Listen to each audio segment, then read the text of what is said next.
All right, folks, we are back. It is Tuesday. The end of the month is about to go down for May, baby. It's 5 months already, man. The year is going by super fast. In the meantime, this is how we do it, y'all. From the West Coast to the East Coast and everything between, folks.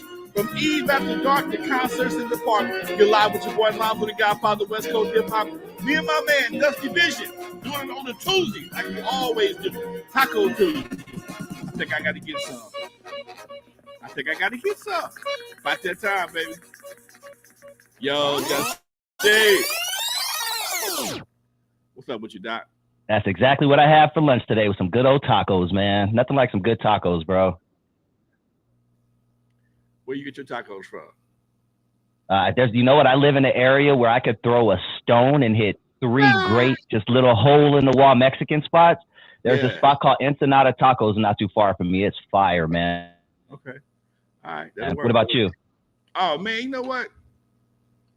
I used to love Bill's Tacos. Bill's Tacos is not a traditional taco at all. They take a hamburger patty and cut it in half and got this special sauce, man. Shoo! Get you fat quick. I had to cut them loose because I liked them too much. But that's just something I like. It's like a specialty taco, but I'm pretty much a taco fiend, man. I'm just a taco fiend. What can I tell you? What we got today?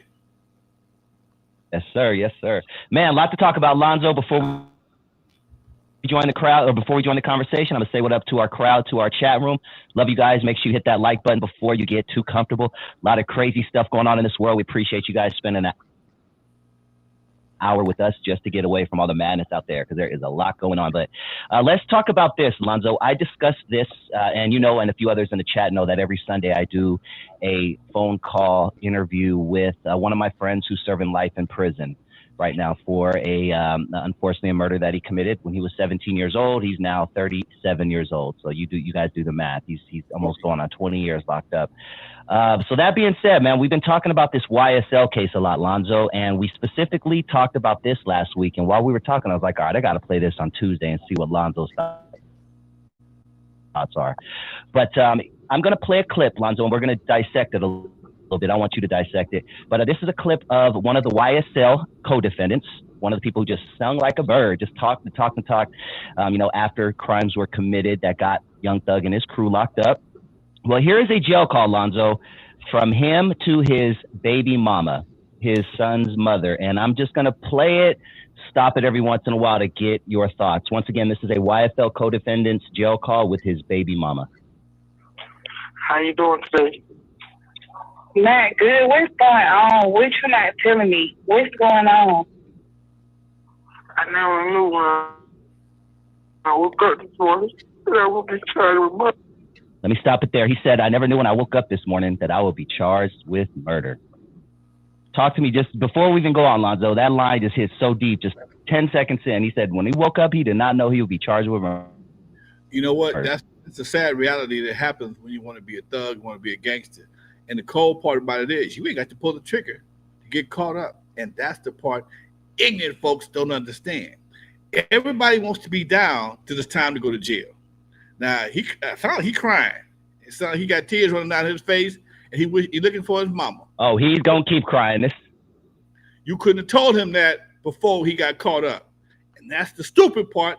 And no matter what they hear, before it happens, everybody's a thug. Everybody's hard. Everybody wants to be a man or prove themselves to their homies that they can do whatever they do. But when that jail cell clangs on your ass, or the DA starts filing papers, all that homie shit, all that brave gangster shit go out the motherfucking window. Go ahead.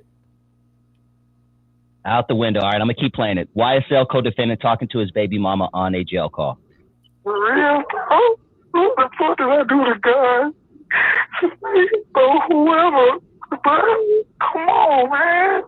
I know it's a little inaudible. It is a jail call, and he's really starting to cry, but he said, I don't know what I did to God to deserve this. Basically, I just kind of paraphrased what he said. He killed somebody. You chose your homies. You chose your homies.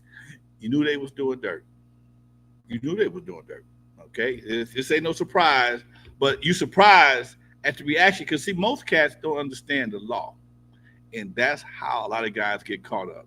there are laws that say if somebody dies in the commission of a crime, everybody involved in that crime gets that beef. Everybody, whether you're the driver, you could be, you in some cases you could even be just the person that holds, takes them in after the fact, what's it, aiding and abetting. So it all depends on the situation. But I know somebody close, near and dear to my heart that got caught up. He got 25 just for being in near the car that did the shooting because he knew what happened and didn't say nothing. So you're an accomplice now. If you know what happened and don't say nothing, and you get caught, you're gonna charge you just like the guy that charged the guy with the triggers, especially in California. Don't know about no other states, but I know about California. Yep. Go ahead.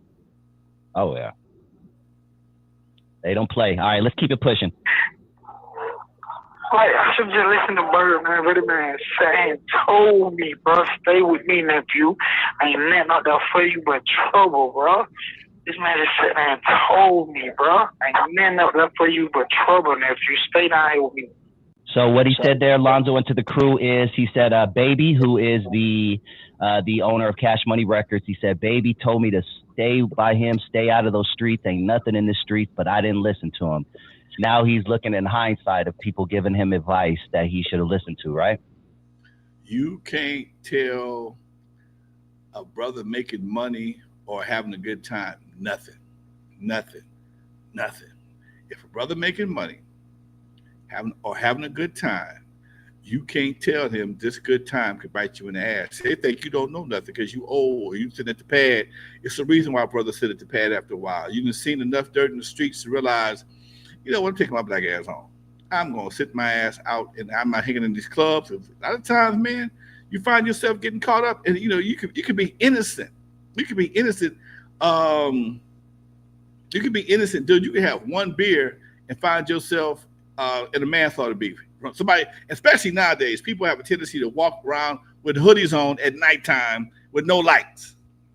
Because you was drinking, it's your fault. He could be, dude, I hadn't even been drinking. I just missed the smashing the nigga's ass the other night. I'm coming down Atlantic Boulevard in Compton, and this dude had on a hoodie, black pants, black shoes, evidently, and I didn't see this fool till he passed my car. You know how many kids I see step off the sidewalk before they're looking at their phone before they even look anywhere? He was in the middle of the street, and when I saw him, actually I saw him a little bit before then, but when I saw him, if I hadn't reacted, I would have killed him. He wasn't even trying to run. He wasn't even trying to jog out the way. He was doing this little jaywalking thing, and I didn't see this dude, man. I just happened to be a cautionary driver. I saw something, but I couldn't make out what it was, and I'm like, you know what? Let me slow down. And when I saw when he passed me by, finally, it was like, damn, he didn't even trip. It was like he was, well, I don't know whether he had his headphones on or read his phone, but he just walked out in front of my car and just kept on walking. And then, dude, you don't know how fast, how close you came to talking to St. Peter. That's scary, man. And yeah, like you said, if alcohol's involved as well, that just takes it up to a whole other level. So people pay attention when you're driving and stuff like that, especially with the amount of homeless people we have and mentally ill people that just wander into the street. I see people now on the freeway just running on the freeway. I swear in the past 1 year, I've seen 2 people running on the freeway, dog. Dude, I just saw they had a slow speed chase yesterday. It was on YouTube. One of them fools on a bicycle had about 5 cops after his ass right on the freeway. He's coming down the freeway on a bicycle.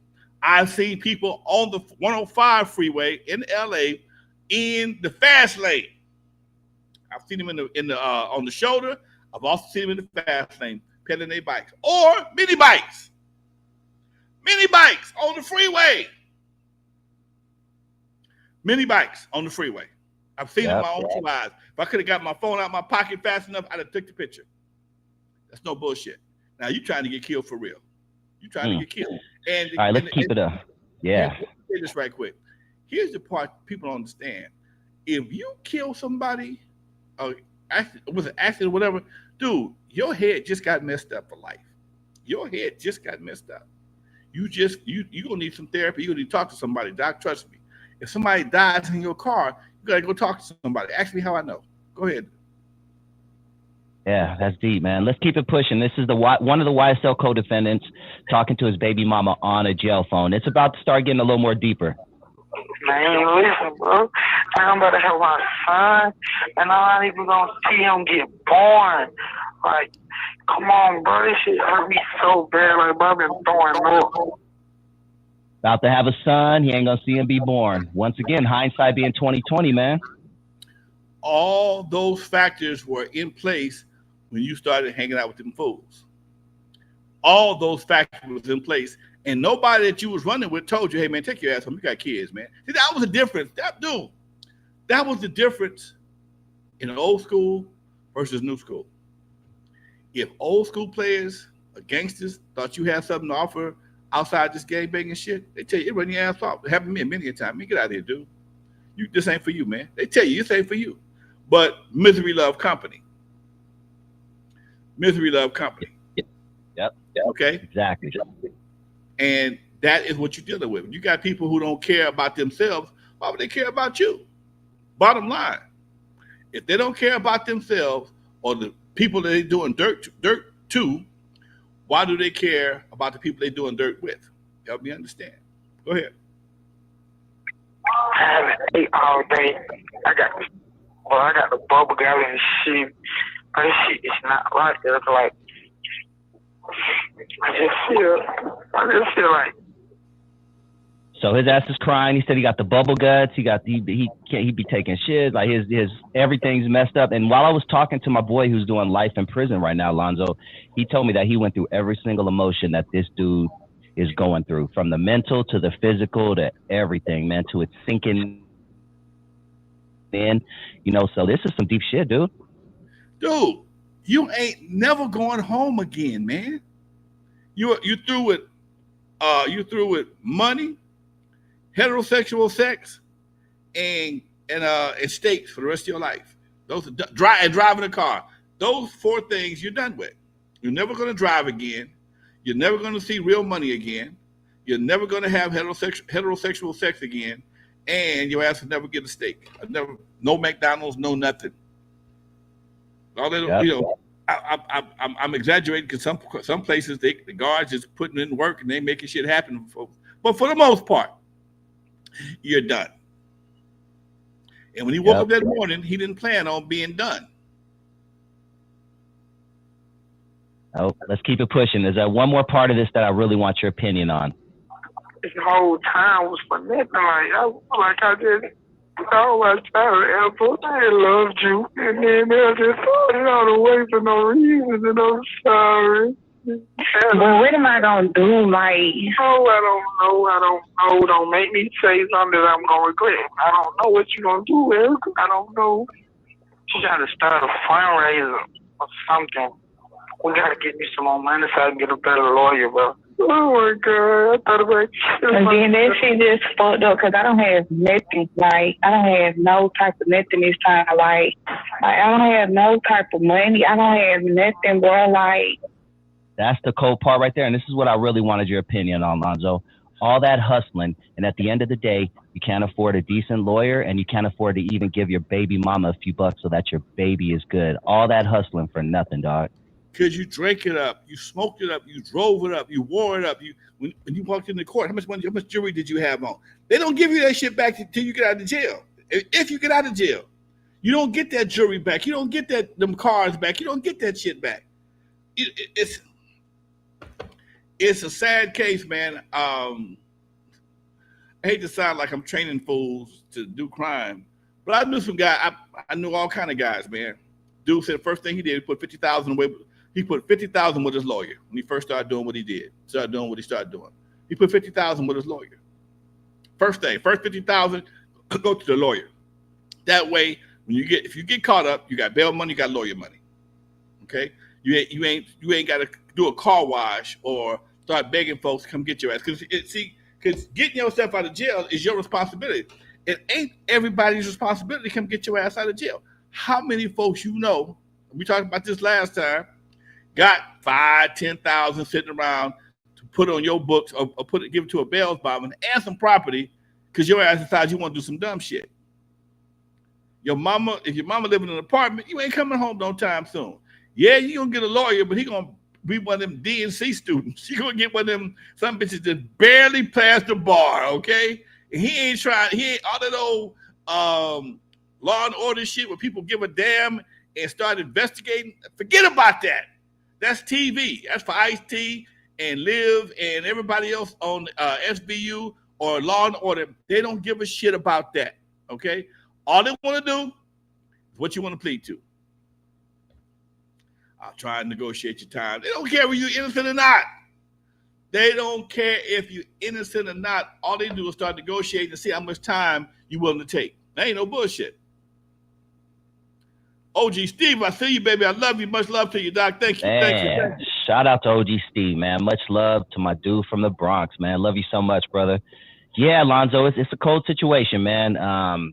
Yeah, ain't no coming back from that one. Someone J. Roos Theory up top said that Floyd Mayweather was telling that boxer Haney that the streets ain't nothing to glorify. That's a big deal, man. That dude Haney, I guess he's still 1 foot in the streets, 1 foot, in the boxing ring type of shit. And yeah, Mayweather's like that. There's no life in that, dude. You know where that comes from, no doubt? That comes from us culturally not having a rite of passage. A lot of cultures have rites of passage for young men and women to go through, and they move into manhood and womanhood. Our culture doesn't have a rite of passage, and somebody has convinced folks that going to jail or shooting somebody or being in a gang is a rite of passage. And now you got, with podcasting, you got a lot of people that make a lot of money talking about shit that happened back in the 80s and 90s. Who shot what and who did what. It's amazing how we have found ways to glorify our own detriment. We glorify our own detriment. You tell me how gang banging is benefiting anybody, and I'll kiss your ass on YouTube Live. You tell me anybody that benefited, how the community benefited from gang banging, and I will kiss your ass on Instagram Live, okay, at your house. Wherever you want me to go, I will kiss your ass. On the flip side, it's made some white people very, very rich. What's an ironic situation? A lot of people got rich off of watching us and telling our story. I just got to listen to a audio book, History of Gangster Rap from Thorne Baker. And I listened to it from the first metronome to the last special thanks. And he told the story, and he got it about 80% right. But again, it's from a third-party perspective. And a lot of the things that are in there are not quite accurate. But again, when you listen to it, it's like the glorification, because it's glorification because it's, in a way, people are in awe of what happens in the hood, and they're also amazed that we don't see the problem that we cause for ourselves. I've been doing shows. I've been on public access, doing podcasts now. Between this podcast and the one in public access, I've been doing this shit like 20 years. The same problems I was talking about in 1992, we still talking about them in 2024. When I go to community meetings, when I go to different entities, again, I'm the president of the Compton Entertainment Chamber of Commerce. I get invited to all kinds of stuff. Everybody else is planning for 10, 15 years. We're still trying to get folks to stop killing each other. Everybody else is planning for the Olympics, FIFA, whatever the case may be. And I tell you something else, gang banging ain't a part of their conversation.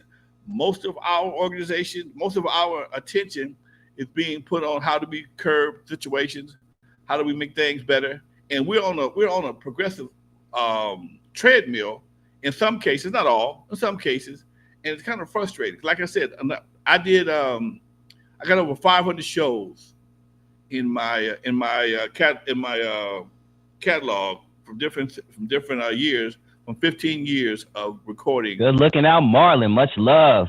Love you too, brother. love, Doc. Thank you, dude. And most of the time, a lot of those shows we're talking about the same thing. Or how we gonna stop, get brothers to understand? How we gonna bring economics back to the community? How we gonna do this? How we gonna do that? And it's it's just amazing, man, that to see this. I mean, I see it because, like I said, I've been around for a minute, but a lot of people it's new. But what I can say is a lot of brothers who have made those mistakes have dedicated their lives to keep other people from making the same mistakes they did, and that's the only good part I can see. A lot of brothers who was in the game, who got out and survived, have found nonprofits, whatever the case may be, to try and help these kids get stay on a better path. Yeah. Noah, let's talk about something. You brought something up in my head while you said something earlier about Soren Baker's book. You said that his book got about 80% of it right. I'm sure you've listened to a ton of audiobooks, as have I, about the beginnings of West Coast hip hop and hip hop in general. But what is the most common thing that most of them get wrong or they're off about? What's the other 20%?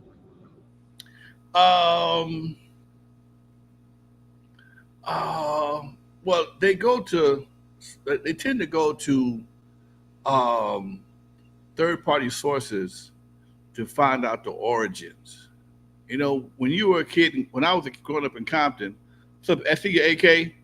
When I was growing up in Compton, I saw firsthand what was going on. When homeboy, I forgot the guy's name. He got killed at the Palladium in Hollywood. That was the first time he took his jacket. A little jacket got. Yeah, you're right. Yep.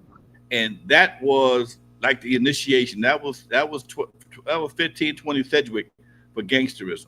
And Crip started off first, and then you got people that's claiming situations back and forth, and a lot of the Compton gangs just didn't want to get picked on no more. Hey man, because it was coming to Compton. I remember them hopping the fence from Locke coming to Compton, coming to Centennial, and wreaking havoc sometime, man. And folks just got tired of that shit. So these are the things that I experienced firsthand. I had to leave Centennial a couple of times because it was going down. I remember Vanguard. Shit.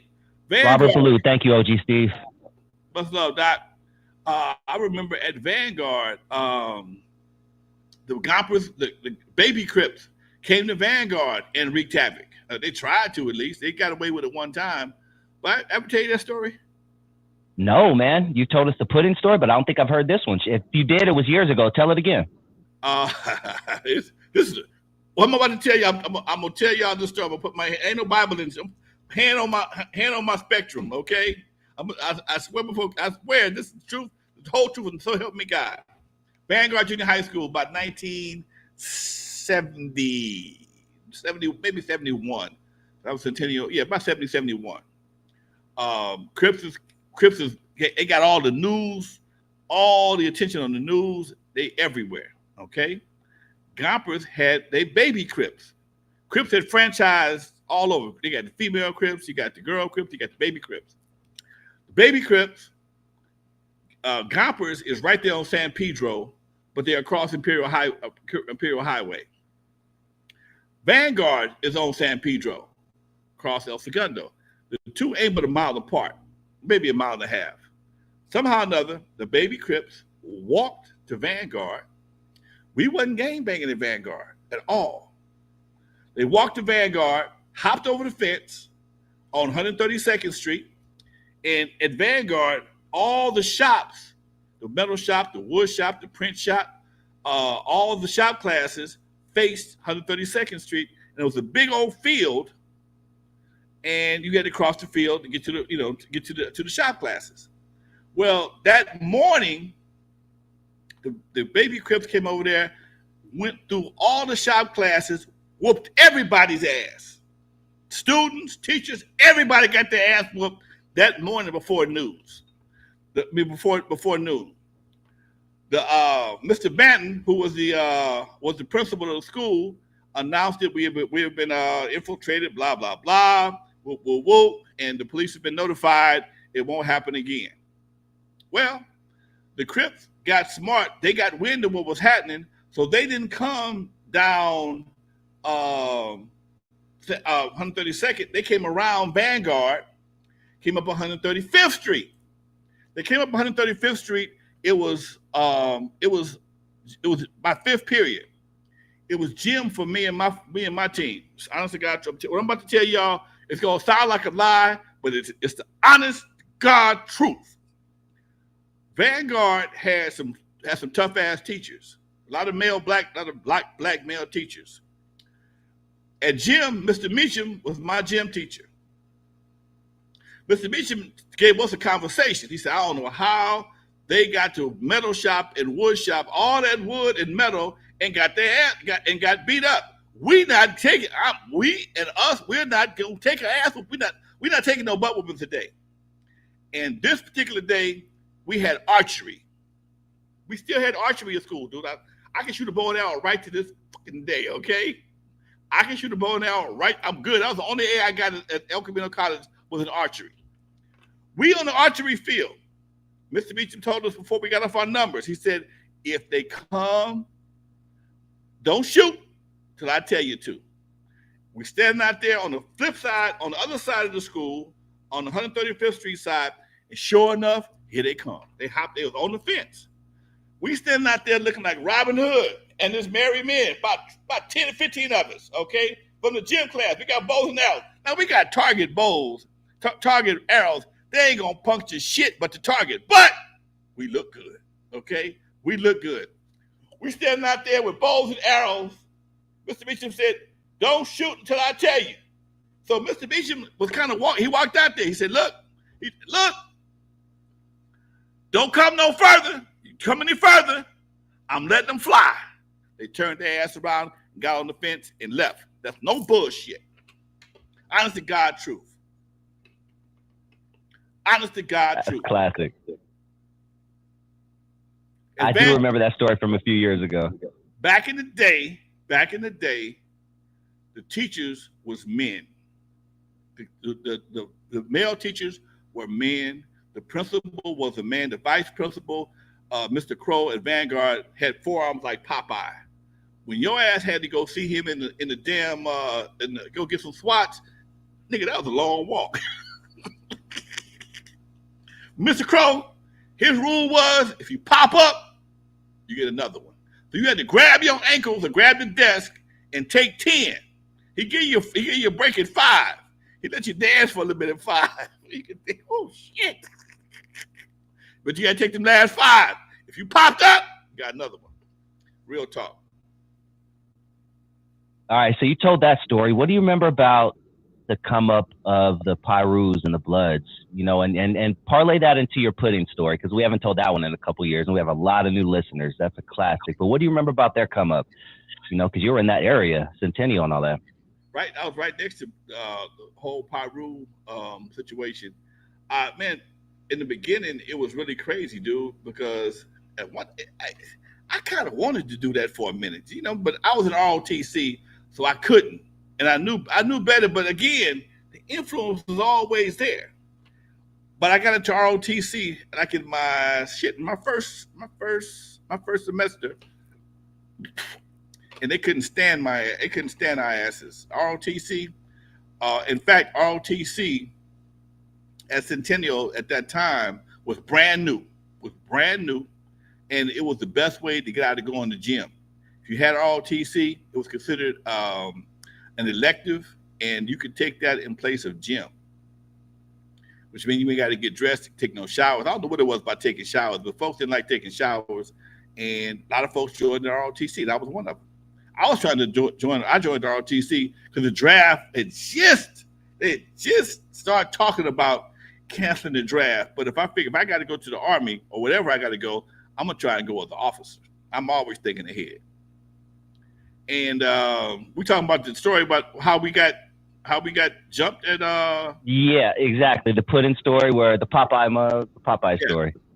We I'm in the 11th grade now. I'm in the 11th grade. I'm the battalion commander. I'm the highest ranking student on campus. I got me and my partner Andre, my other partner Andre Delbert. We all walking through the senior square. as my partner say, minding my own self business. And the Crips and the Bloods are sitting right there on the table. We walked past them, and this one dude got up in my boy's face, Andre. Andre is 6'4", light skin, freckles, red hair like Richie Cunningham. And homeboy got in his face, where you Popeye MFs going? And Andre kind of stuttered a little bit. He said, why we gotta be some Popeye MFs? And homeboy took off on the fan. They squabbled a little bit, but they broke it up.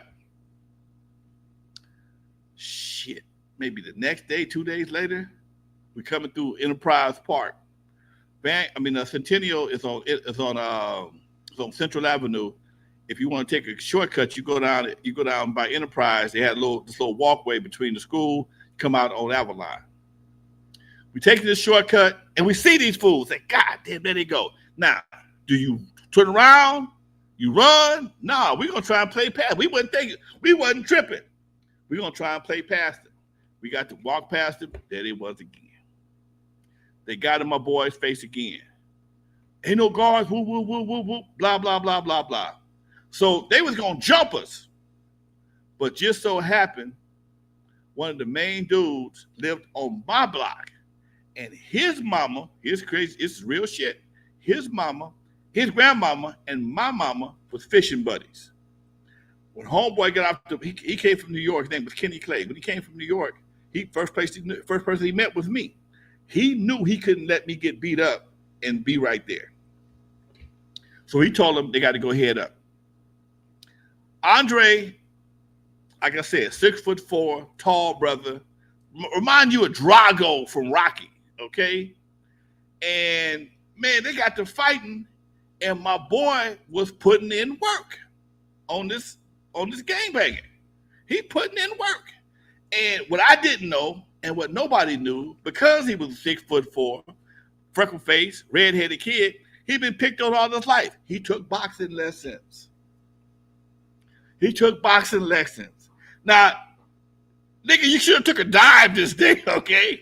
He did very well against this gangbanger. Did very well. I ain't gonna say he beat him up, but he did much better than he was expected to do, okay? And that pissed everybody off again. So now we leave the park, come back to school the next day. One of my girls, Loretta, her name was Loretta. Damn, I can't think of it. Anyway, fine Hawaiian girl, lived on Pyru. She wasn't there. She told me, she says this, I don't know what happened at Enterprise Park today, but they talking about shooting everybody with an ROTC uniform on. Thank you very much. I'm out of here. Okay? Time to go. Loretta Henderson, that was her name. She said, I don't know what y'all did at Enterprise. Now, she wasn't there. She told me, I don't care. I don't know what y'all did at Enterprise Park yesterday, but whatever y'all did, they talking about shooting everybody with an ROTC uniform. I left school at that. I never went back again. So that's that's my experience with gangbanging. Yeah, and putting with one of these guys. I ain't got to lie to kick it, okay? He wasn't the one that did the fight, but he was there. So when you see people are prepared to kill and possibly die for some bullshit, because it was all bullshit, man. It was all bullshit. We was minding our own business. Fight broke out. Now all of a sudden he got to get tougher, but he didn't realize he ran up on somebody that had hands. So he can't take the L because you a gangster. So now you take now the L prepared to go to another level. I ain't ready to go. I ain't prepared to go that far with it. They just serious for me. But some cats, and that's what happens. Some cats can't take that loss. It can't make that move. Hey man, you know what? When me and my buddies fought, all right, dude, you got me. We good. Before many of basketball games, many of football games turn into gang fights. Okay, it wasn't even gang fights. It was just the offense, the defense got into it. You fought, you got your ass whooped, or you whooped some ass. All right, man. See y'all tomorrow, dude. It was like that. It was just like that. And we played again the next day. We know what not to do though. Classic stories, man. Classic. Hey, we're a little bit over halfway through the show, so let me remind everybody real quick to hit that like button. If you haven't already, shout out to the chat. Please hit the subscribe button if this is your first time joining the channel and you like what you hear. You are tuned in to N.W.A. Stories with Lonzo. That is the godfather of West Coast hip hop. My dude, Lonzo Williams. I am Dusty Vision. We definitely welcome you to the program. Lonzo, real quick, Angel Poe says, Pam Greer or Bernadette Stanis, the daughter on Good Times? Who is more beautiful in your opinion? I think I know your answer. You know what? Man, that's a tough one. Tough one? I thought you were going to go Pam all day. No. One thing, see, I'm a funny school dude, okay? I got more love for Bernadette. I ain't never seen Bernadette naked. I ain't never seen Bernadette's titties, no place. I ain't never seen them. I know she got them because them motherfuckers is banging. I never seen them though. Pam, Pam back in them black exploitation days. Hello, okay. Fight break out, titties everywhere. I gotta go with Bernadette, man, just on the strength that Bernadette just had a little bit more. She was more wifey material than me, put it that way. She was more wifey material. Bernadette, Pam, I say she was wifey material, but when you've heard some of the stories from her and Richard Pryor, nah, I thought I'm good. No, it's crazy, Lonzo, because I go back and watch some of those old 70s and 80s shows, and the first thing I noticed is how beautiful the women are, even just natural beauty. Now you see all these women with all this crazy shit going on, and they fake this and pumped up that.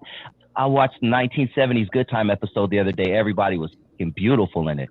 Yes, dude, it wasn't no fake shit, man. That was the requirement of that era. You had to be naturally beautiful. Whatever you had, you may put a little makeup on, but you didn't have to go buy nobody else's hair to make you look beautiful. You need nobody else's nails. You might have some Lee press-ons, but now these bras looking like upside down golf clubs with these BBLs. You got all this ass and no leg. God damn, bitch, that shit don't match. That shit don't match. You ain't never heard a brother say, you know what, she would be fine if she had a BBL. Think about this, man. Since you opened this can of worms, we look at certain things, but I ain't never requested a woman, baby, you'd be fine if you had a weave. You'd be fine if you had 6-inch nails. You'd be fine if you wouldn't got you a BBL. No. That ain't never been a request. You'd be fine if you had some paintbrush eyelashes. Now, most of the stuff the women, and think about this for a minute.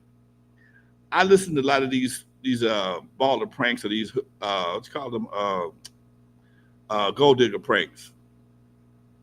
Most of the time, and even if you listen to the women on Instagram and Facebook, depending on what channel you listen to, what they want you to do, they can't afford for themselves. That's the problem.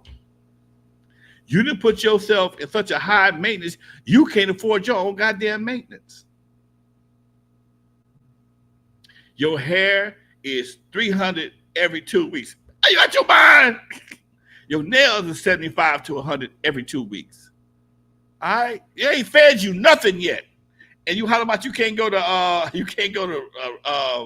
El Pollo Loco or something else for lunch. Nah, you can't afford you yourself. You can't afford you. That's your problem. Now tell me if I'm right, brother. Huh? 100% facts, man. And that is why you want a Birkin bag, you want red bottom shoes, you want fake eyelashes like $150, $200. Fake hair, fake nails, and you want to go to eat someplace. Baby, you can't afford yourself. You can't afford to date yourself. You know what date stand for, right? I go for it. Hit me with it. I used to know. Date stand for dick at the end. Damn, I never heard that. Hey, take note, women. No offense. Take note. I heard that brother said the other day. I had to say, I got to remember that. Dick at the end. Why do men think they're supposed to have sex at the end of a date? Date stands for dick at the end. That can also go the other way, where you end up going home and playing with your. Never mind. Let's keep it pushing, man. Hey, something I wanted to talk with you about, Lonzo. Have you been keeping up? We talked about J. Cole a couple times versus Kendrick. Have you heard Kendrick's new response record today, Euphoria? It has the internet on fire, dude. No, I have not. Not yet. Oh, yeah. Nope. Okay. When you get a chance, listen to it. Now, if you're not in the know and you don't know a lot of the details, you won't get a lot of the stuff that Kendrick is saying. You'll understand them as bars and as dope lyrics, but he says a lot of stuff that if you're not in the know, you won't get it. But I definitely would encourage everybody out there to check that out. And I kind of want to talk about this a little bit. It's put a little jolt in hip hop. It gave me I love the battle aspect of hip hop, especially when it's 2 or 3 good people. Drake, J. Cole, and Kendrick Lamar. Let's talk about that. Let's talk about battles and things like that for a bit. Did World Class Wrecking Crew ever have any beefs or battles or anything like that with anybody? I highly doubt it. It doesn't sound like you would, but was there any other crews? Not at all. Okay. I ain't never had a battle of beef with no. Oh, well, we had competition. Us and LA Dream Team, us and Egyptian Lover, that was our competition. Mm-hmm. We wasn't battling the beefing. I mean, we just, who had the most people, who had the longest run. That was our battles and beefs. I was not trying to out rhyme nobody. Never have. Tell us about your. Oh, go ahead. No, go ahead. Okay. No, tell us about the quotes. And when it depends on how you read it in history, the quote beef, and I put that in quotes respectfully, that your crew had with Uncle Jam's Army. I know there was a lot of competition, but there was also a lot of backstory behind that, right? Yeah, it was just like Jesus and the devil. We was all one big happy family for a long time. And then when I got to Eve, even though I offered him a partnership, he turned me down. And then once I turned him, he turned me down. Then he wanted to be a partner after I got it going. I turned him down. I don't need you now. And that was sparked our beef. I'm gonna be the biggest promoter in the world. Okay, fine. I'm gonna be the longest running club owner. And so when you shut people down who are you have to understand who my competition was.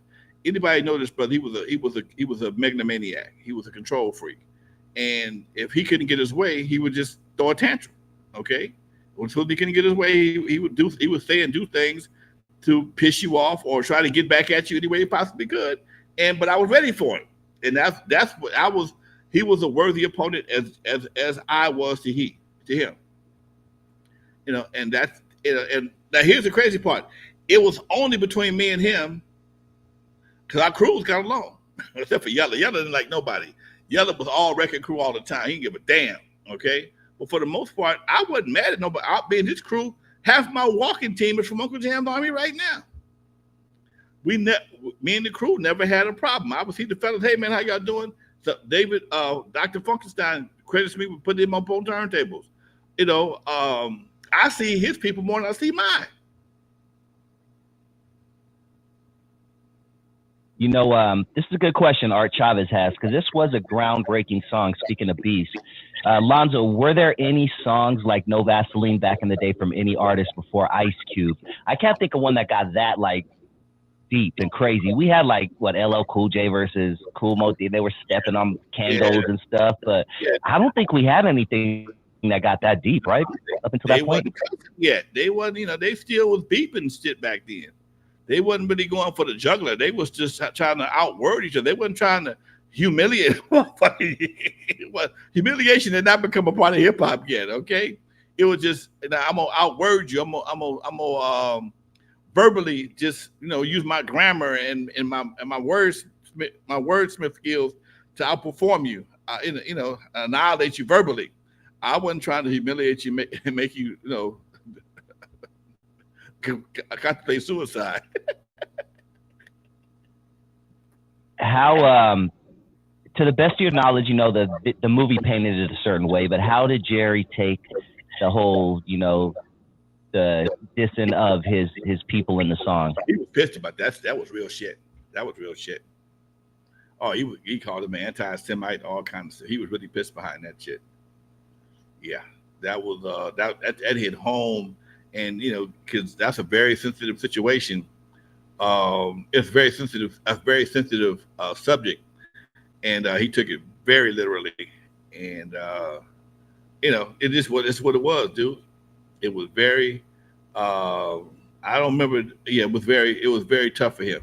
Okay, he wanted to call out all the stops, just like in the JDL, Anti Defamation League, blah blah blah blah blah blah. Hey man, because he thought he had that, but again, he didn't realize, and that was one thing he didn't understand hip hop. If he really understood hip hop, he never would have let Cube go. He would have paid Cube. If he had understood hip hop, he would have paid Dre. He wouldn't let Dre go. But he understood rock and roll has a different pecking order than hip hop.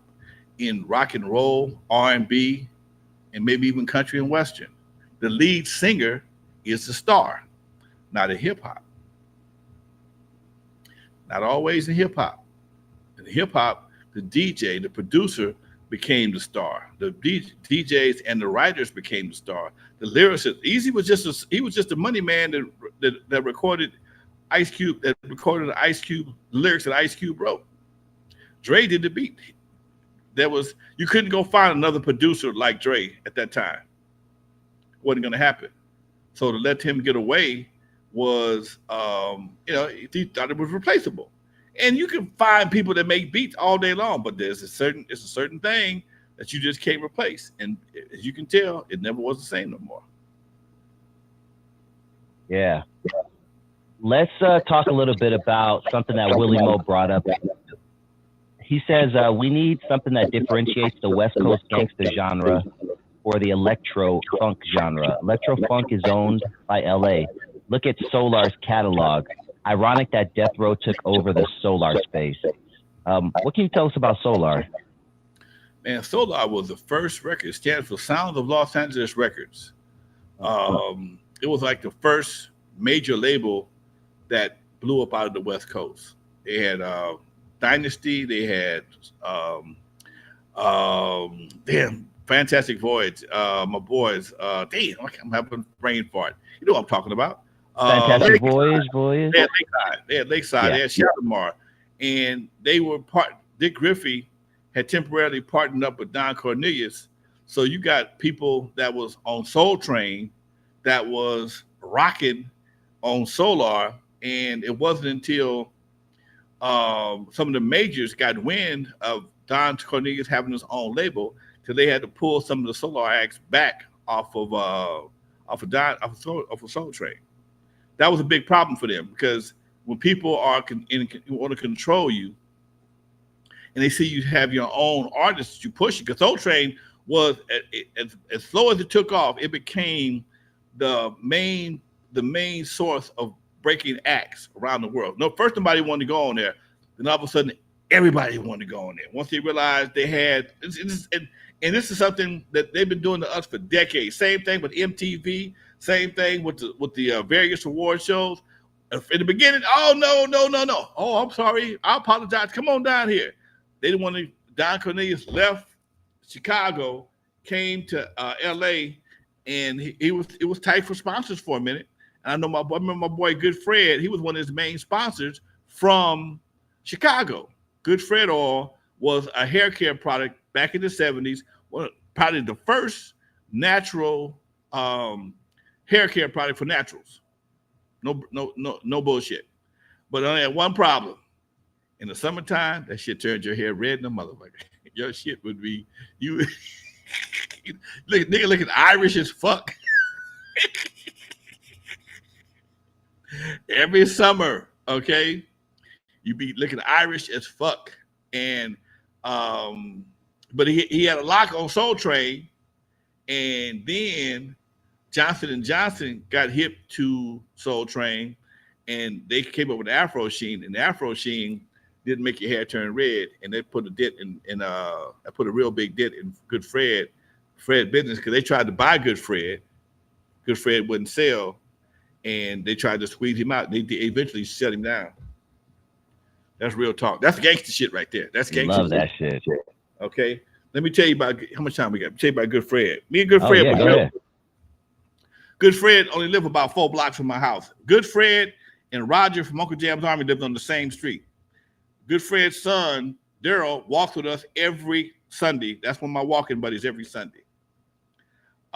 Me and Good Fred was always cool because Good Fred, he liked my vibe because I work with Jeff D. They all partied at Jeff D's, and it was kind of an you the new kid type of situation.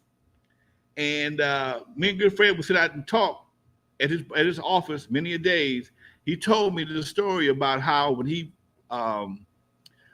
Johnson & Johnson offered him $3 million to buy his formula. Now, Good Fred, not only did he have a formula, he had his own factories. He had his own bottling and shipping department right there on 54th and Western. He mixed his shit right there. He mixed it, bottled it, did the labels, everything right there on 54th and Western, and sold that shit around the world. Okay, Johnson & Johnson, because again, Johnson & Johnson was a little slow on the natural tip. They still making perms and shit, perm kits, home perm kits or whatever. They want to get into the natural business. They came to Good Fred, told Good Fred, offered him a pile of money. Fred turned him down. Now, Fred said after all this time, him doing business with his manufacturers, all of a sudden, his credit lines got cut off. It's two things that made a Good Fred oil: water and glycerin. Glycerin, as in nitro. Okay, glycerin as in nitro. Okay, so when they cut Fred's lines off, Fred said he had to go to Canada to buy his glycerin because they wouldn't sell to him in the United States. In Canada don't give a damn. You got the money, I'll ship that shit. So he said, Fred said when the glycerin showed up, so did the FBI. So did the FBI. The FBI wanted to know why again, this is the 70s. Black Panthers is everywhere. They've been blowing up shit. They've been fighting with the police. It's going down. The FBI wanted to know why a black man in Los Angeles needed 500 gallons of glycerin. He explained it to him what was happening, and they let it come through. He got his stuff, but it took, this is the kind of stuff brothers were dealing with in the 70s. Shortly after that, Johnson & Johnson came up with their own product for naturals, and it didn't turn your hair red in the summertime. And then they started buying all the advertising on Soul Train. Look at some old Train. You got Soul Train. You got this dude playing, talking to Frederick Douglass. It's an old commercial for Soul Afro Sheen. His brother, Frederick Douglass is in the mirror talking to Frederick Douglass is in the mirror. This brother's hair is toe up. You can't leave. How are you going to leave out looking like that? Grab you some of so and so and he does the and the brother he thanks him and blah blah blah. But that was a commercial for Soul Train that was on Soul Train that was bought by Johnson & Johnson. This is real shit, man. When me and Good Fred, us and Good Fred was so cool, he allowed us to rent his facilities. When we formed our distribution company, West Coast Record Distributors, we ran it out of Good Fred's old building. He had retired by then, and he still was selling Good Fred all to the penitentiaries. That's a great story, dude. Damn, that's crazy. Yeah, we got, about 7 minutes? Perfect. All right. Hey, let's go back to music and the electro sound. I want to play a song from your first album a little bit and talk about it. This is one that I don't think we've talked about at all, but I listened to it today and it was a little bit ahead of its time, and that's just me talking and looking back. But let's play this song called The Planet by World Class Wrecking Crew. Just a little bit of it. Just a little bit of it.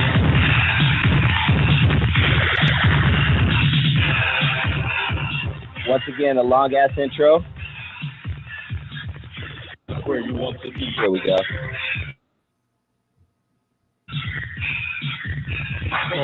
Where you want to be. To fulfill all emotional needs. To have total control of the human mind. Where computers rule all mankind. 84, or whenever this came out, computers were You know, something that was put in song before, obviously, we talked about this before because you have the song Horny Computer, but what was the world thinking about computers at this time? Because I know Microsoft at this point wanted one computer in each home, and they ended up being almost successful within years from that. But this just seems kind of futuristic that you guys were talking about computers looking back in 2024. This shit was all, it was all brand new to everybody, man. It was all brand new, and it was a hot subject because, again, like you said, Apple was trying to put computers in everybody's house. I don't even think we even had it. I even had a computer in '84, dude. I didn't have a computer in '84. But we did have the digital music, the digital drum machines that was a part of that computer movement. You follow me? Because Wrecking Crew and most of us in that era would not have been in the music business if we had to go take drum lessons and play guitars, whatever. We wouldn't have made it. We had to read manuals to learn how to program drum machines, how to program sequencers, how to play even the chords that we played on keyboards. If you made a mistake, you can have, just like now, you can reprogram it and make it right, even the time and the whole 9 yards. So we had digital music in the pre-digital era. My daughter was, when the Mac had the first little Apple computer, I think she was in the 9th grade or 10th grade, and they had a deal. I was gonna buy 2 of them for like $1,500, and her mama talked me out of it. Ended up buying a 386. That was the shit. A 386 with 4 gig of RAM. Shit, $500. Dude, come on, man. Then they had 4 gigs. 4 gigs of RAM. I remember my buddy told me, man, you get this. First time I ever heard the word hard drive. You get a 40 gig hard drive, you'll never need space again. Yeah, right. Okay. I keep a 40 gig hard drive. Wow. I keep a terabyte on my keychain full of music in case I got to do emergency DJ gig. Okay. So yeah, Doc, these are the kind of things that we grew up and we morphed into. And we were thinking in terms of at some point in time, computers would have a lot more influence than they did. We had no idea they'd be what they are right now, though. Ain't you mean? I could lie, but I ain't got a lie to kick it. I could lie. Corny computers. When I think about them damn dolls that that give you head and beautiful, you pick up and you get your stroke on. The planet, but computers run all mankind. AI, dude, come on, dude. We here, dude. Let me tell you this. I got 3 minutes. I discovered an app. I do a lot of writing for my newspaper, the Hub City Legend, right? I write articles all the time, and I struggle with punctuation. Man, somebody turned me on this app called Grammarly. I ain't made a mistake in God knows how long. Yep. Dude. They have an app for my editing, bro, where if I want to take out the F word or shit or like anything like that, I just type in whatever words I want to go. It'll take 3 minutes to scan an hour episode and take all those words out for me. I'm in the process of learning another AI program, video AI, where it'll take, like, I do a lot of stuff for the city, and it'll take a 1 hour video and cut it up in whatever sections I want, 3 minutes, 1 minute, 2 minutes, whatever the case may be. I'm learning. That's my next program. Doc. There's some good use for AI, and we're gonna find it. I have been slowly finding the good uses for AI. I ran away from it, dude. I ran away from it like I did a lot of stuff, but now I have to embrace it because I see it everywhere. Once I learned how to use Grammarly and Adobe reading program, dude, I'm a damn. You swear I was I don't know, a real news person. Yeah. Love it, man. We got about 2 more minutes. Let's start to wrap it up. Before we head out, please hit that like button, everybody, if you haven't already, and make sure you hit that subscribe button. And definitely check out Alonzo's documentary, on Eve After Dark. You can check it out pretty much on all platforms. It is a great, great West Coast hip hop history piece, and I definitely encourage Ollie to check it out. Make sure you go to the Compton Entertainment Chamber page right here on YouTube and subscribe to Compton Entertainment channel. That's Lonzo's other channel where he has a lot of stuff going on. Anything else before you hit them with that rap, man? It's coming, baby. It's finished. It's on the way. N.W.A. the documentary, Not Without Alonzo, is coming, y'all. We're hitting up the film festivals right now. We'll be in the theater in the next 3 to 4 months. It's coming. It's going down. All right, folks. Like I say before I go, for those of you who never heard of me, I'm the first one to put Dr. Dre into surgery, stuck Ice Cube in the freezer until he got cold on the eve after dark, 50-yard line Super Bowl. In the movie Straight Outta Compton, they played me like a hater of rap. Don't believe in the Hollywood bullshit because it was all cap. My history goes deeper than you will ever know. Just remember that N.W.A. stands for Not Without Alonzo. Peace, folks.